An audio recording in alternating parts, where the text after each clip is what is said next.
What's up, ladies and gents? It's me, Bishop D, the Packing Preacher.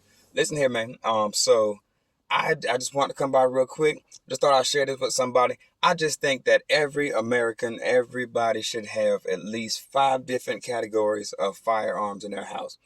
They should own five different categories, and I'll tell you why. Number one, I think everybody should have an EDC, right? Everybody should have an EDC. Your everyday carry, a small sidearm, or unless you're like 7'2", get you a big old 1911. Doesn't matter. Everybody should have one of them, right? So your EDC, that's category one. And then I believe everybody should have a long rifle, a 22. Um, so the 22 serves as target practice. It helps with target acquisition. The rounds are less expensive.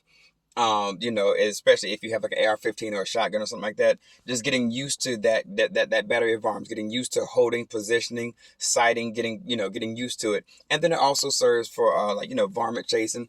In the event you live on a farm or something like that, you want to chase off some fox or take out some small critters, or even if you hunt small game, 22s are perfect. So therefore, I think everybody should own a 22 rifle, a long rifle, and a EDC.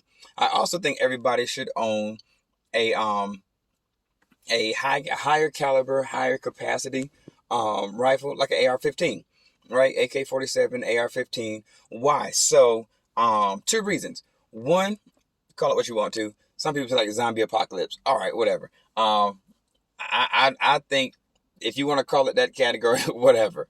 Secondly, is for civil unrest.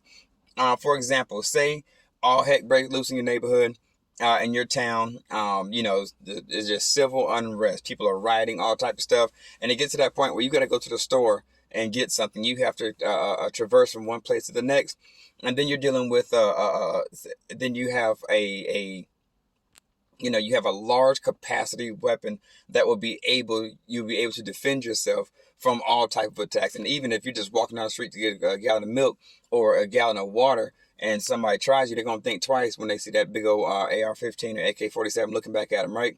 So everybody needs a large, a high caliber, high capacity a rifle. Everybody needs a 22 long rifle. Everybody needs that varmint getter. Everybody needs an EDC.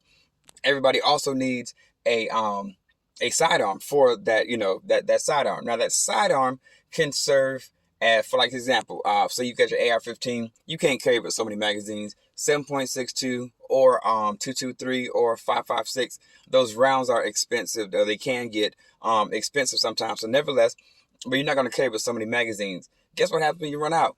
You got a sidearm. You have a 9mm, a 45, a 40, a 10mm. You got something on your side, a couple of different mags for that, right? And also, and your sidearm can also serve as your range gun.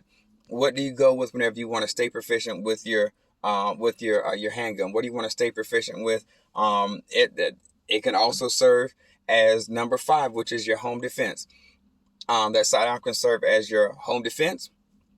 Home defense. Me myself personally, I have a 1911 45 caliber, a chambered 45, because that's a large enough round and it makes loud enough noise to get you out my house.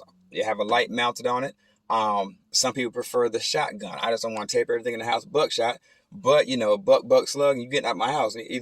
But yeah, you can have a shotgun. You can, if you have multiple intruders coming into your house, you can use that AR-15 to semi-automatic to lay down some rounds really quick and get folks off your property. Either way it goes, five categories of firearms everybody should own: your everyday carry, your varmint getter, your high capacity, high caliber rifle. Everybody should own a home defense, and everybody needs a sidearm or a range toy. All right, listen. Love y'all. Bye. Subscribe to the channel. Have a good one. Be blessed.